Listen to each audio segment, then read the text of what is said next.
दर्शकों, ये जो हल्का हल्का सुरूर है वही शशि थरूर है। और अब यही शशि थरूर ने कांग्रेस की कलई खोल कर रख दी है। दर्शकों, लगातार मिल रही हार के बाद कांग्रेस का हाल बुरा हो गया है। राहुल गांधी चाहकर भी कांग्रेस के भीतर जूतम पैजार को नहीं रोक पा रहे हैं। उन्हें ये बात समझ ही नहीं आ रही है कि आखिर कैसे और क्या करे कि आपसी लड़ाई को खत्म करे। एक जगह मामले को शांत करते हैं तो दूसरी जगह मामला खराब होने लगता है। कांग्रेस जो उत्तर भारत से लगभग पूरी तरह से गायब हो चुकी है, अब वो लगता है कि दक्षिण भारत से भी पूरी तरह गायब हो जाएगी, क्योंकि दक्षिण के नेता भी अब बगावती तेवर दिखाने लगे हैं, जिसमें सबसे पहला नाम है शशि थरूर का। कहीं ऐसा न हो कि नॉर्थ ईस्ट के हेमंता विश्व शर्मा की तरह शशि थरूर भी बीजेपी में आ जाए और दक्षिण भारत में कांग्रेस की मिट्टी खराब हो जाए। और इसमें कोई बड़ी बात भी नहीं होगी कि शशि थरूर बीजेपी में आ जाए, क्योंकि शशि थरूर को तो पीएम मोदी पसंद ही है। वो अक्सर पीएम मोदी की तारीफ करते रहते हैं। कैसे शशि थरूर ने राहुल गांधी और कांग्रेस की उड़ा दी है नींद, बताते हैं आपको इस रिपोर्ट में। दरअसल देश भर में जनाधार के साथ साथ अपने कई बड़े नेता लगातार खोने वाली कांग्रेस पार्टी एक बार फिर परेशानी में पड़ सकती है। इस बार कांग्रेस हाईकमान को केरल से बुरे इशारे मिल रहे हैं।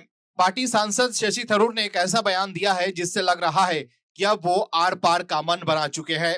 शशि थरूर के एक बयान से भूचाल मच गया है। उनके कांग्रेस छोड़ने की अटकलें लगाई जाने लगी है। थरूर द्वारा पीएम मोदी की तारीफ किए जाने से कांग्रेस नाराज है। कांग्रेस नेता जयराम रमेश ने यहां तक कह दिया था कि थरूर के बयान से पार्टी सहमत नहीं है। दर्शकों, थरूर कभी पीएम मोदी की तारीफ करते दिख जाते हैं तो कभी जयशंकर को अपना दोस्त बताते हैं, तो कभी विदेश में किसी कार्यक्रम में इतिहास में घुसकर ब्रिटिश राज की बखिया उधेरते नजर आते हैं। यही सब कांग्रेस को पसंद नहीं है। लेकिन अब शशि थरूर ने कहा है कि अगर कांग्रेस को उनकी जरूरत नहीं है तो उनके पास काम के लिए अन्य कई सारे विकल्प हैं। शशि थरूर ने यह बात इंडियन एक्सप्रेस के साथ एक मलयाली पॉडकास्ट में बातचीत के दौरान कही। मतलब थरूर का संदेश साफ है कि अब कांग्रेस से उनका मन भर गया है। शशि थरूर साल 2026 में आने वाले केरल विधानसभा चुनाव पर बात कर रहे थे। उन्होंने इस आगामी चुनाव के लिए कांग्रेस की जरूरतों पर बातचीत की। इस दौरान उन्होंने बताया कि कई ऑर्गेनाइजेशन के द्वारा किए गए सर्वे में यह साफ हुआ है कि केरल में नेतृत्व संभालने के लिए मैं दूसरों से कहीं ज्यादा आगे हूं। अगर कांग्रेस पार्टी मेरा इस्तेमाल करना चाहती है तो मैं पार्टी के लिए मौजूद रहूंगा। अगर उन्हें मेरी जरूरत नहीं है तो मेरे पास करने के लिए अपने काम भी है। आपको ये नहीं सोचना चाहिए कि मेरे पास कोई और विकल्प नहीं है। मेरे पास किताबें, भाषण और दुनिया भर से निमंत्रण है।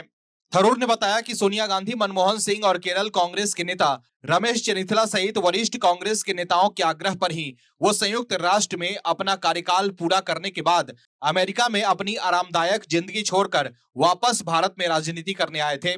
थरूर ने कहा कि ये मेरी जिम्मेदारी नहीं है, लेकिन मैंने इस ओर पार्टी का ध्यान दिलाया है। कई कार्यकर्ताओं को भी लगता है कि केरल कांग्रेस में लीडर की कमी है। यहाँ तक कि यूडीएफ में कांग्रेस के सहयोगी भी मुझे ये कह चुके हैं। वहीं अपने लोकसभा क्षेत्र में लगातार जीत पर वो कहते हैं कि तिरुवनंतपुरम में मेरी अपील पार्टी की तुलना में कहीं ज्यादा है। लोगों को मेरा बात करने का तरीका और व्यवहार पसंद है। यहाँ तक कि जो लोग आमतौर पर कांग्रेस के खिलाफ रहते हैं वो भी मुझे वोट देते हैं। 2026 के चुनाव में इसी तरह वोटर्स को अपने साथ रखना है।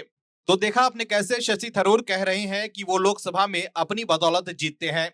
इसके साथ ही थरूर ने कांग्रेस को यह भी चेता दिया है कि उनके पास कई विकल्प खुले हैं।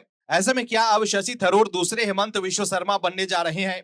क्योंकि केरल में बीजेपी के पास लीडरशिप की भी कमी है। और अगर थरूर बीजेपी में आकर बीजेपी की ओर से सीएम कैंडिडेट बनते हैं तो यकीनन केरल में बीजेपी को फायदा हो सकता है।